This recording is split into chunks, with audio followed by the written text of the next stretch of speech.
Well, here's my KLR 650 2002.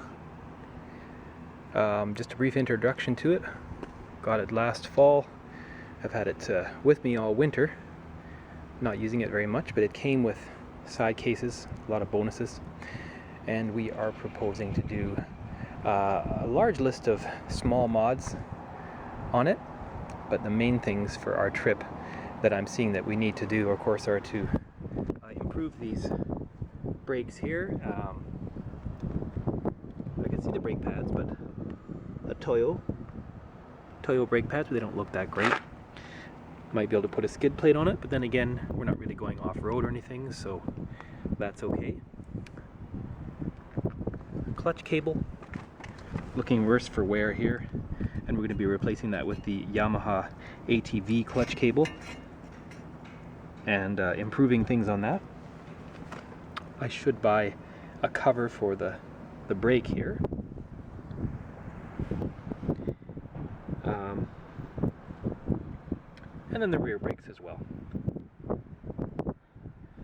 The carb modifications, got a list of things to do on that. Some of them I guess fairly inexpensive and not too big a deal.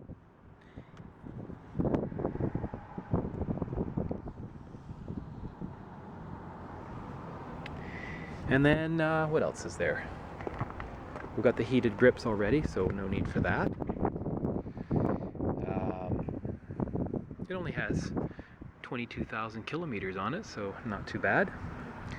I don't know, I can't really say anything bad about the bike, other than that I'm sure that a few modifications that are simple and cheap to do will be well worth it.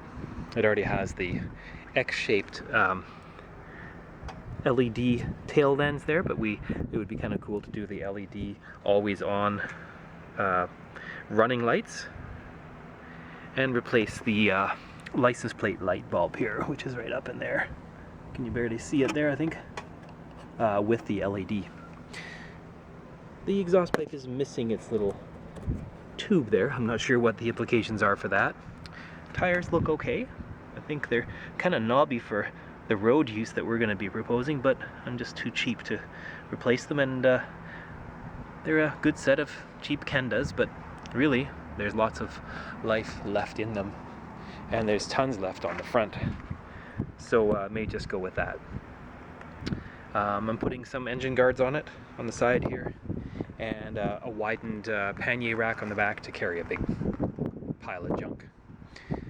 And it already came with some hand guards, so no worries on that. Moose Racing hand guards, can't complain about that. Overall, the bike kind of looks pretty good.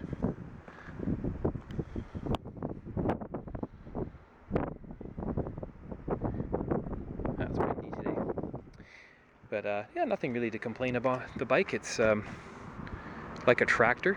I think we can improve some aspects of it, maybe make it ride better, make it respond better, but it still does work pretty well out of the box. Looking forward to going over and meeting my friend, the motorcycle tech, and documenting some of that, what we do. He's got a lot of knowledge and skills in this area and seems to know what he's doing. So it's not for me to question. I am merely a babe in arms on this issue of bike modification. And I'll follow his lead on everything, the experience that he has on this thing. But pretty happy with the bike so far, even though it's kind of a tank, but then again, that's kind of what I'm looking for as well. Now my other bike is a V-Strom, and this is the other bike we'll be using on my trip here. And this one has been battered about a little bit. Man, is it ever windy. And we intend on kind of pitting the two bikes against each other to see how that works. It will be interesting to see just how they match up together. This obviously is going to be quite good on the road, although it does have semi-knobby hide-and-out tires. Twin rotors on the front, as you see, better stopping power, and really a great road bike. But no big skid plate on it or anything like that, so again we're going to be limiting our off-road adventures, but there's a few little extra farkles on there, and it does have the engine guards. So let's see how that all goes, and how these two bikes match up together. It's going to be a perfect opportunity to test these two bikes that people often kind of say in the same breath.